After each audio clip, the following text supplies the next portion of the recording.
আপনারা যদি Google Chrome ব্রাউজারের misleading অ্যাডসকে বন্ধ করতে চান বা আপনার গুগল ক্রোমে যদি এই সেটিংসটি করা না থাকে তাহলে কিন্তু আপনি গুগল ক্রোমে অ্যাডস দিয়ে ভরে যাবে। তো গুগল ক্রোমকে বাঁচাইতে হলে, গুগল ক্রোম থেকে আপনাকে অ্যাডস থেকে বাঁচতে হলে আপনাকে কিন্তু গুগল ক্রোমের সেটিংসটি অন করে রাখতে হবে। তো কিভাবে অন করে রাখতে হবে আমি আজকে এই ভিডিওর মাধ্যমে দেখিয়ে দিব।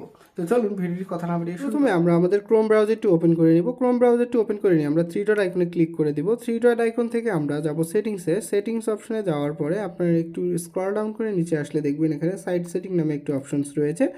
সাইট সেটিং অপশনসটি ক্লিক করে আপনি একটু নিচে আসবেন। নিচে আসলে দেখতে পারবেন এখানে আরেকটি অপশনস রয়েছে ইন্ট্রুসিভস অ্যাড, এটাতে ক্লিক করে দিবেন। ইন্ট্রুসিভস অ্যাডে ক্লিক করে দিয়ে আপনার যদি ইন্ট্রুসিভস অ্যাডসটি অন করা থাকে তাহলে অবশ্যই এটিকে অফ করে দিবেন। তাহলে কিন্তু আপনাকে আর যে মিসলেডিং যে অ্যাপসগুলো রয়েছে বা অ্যাডসগুলো রয়েছে সেগুলো কিন্তু আপনাকে আর শো করবে। অবশ্যই আপনার বন্ধুকে শেয়ার করে দিবেন এবং এরকম টেক ভিডিও পেতে চাইলে আমার পেজে বা প্রোফাইলে ফলো দিয়ে রাখবেন।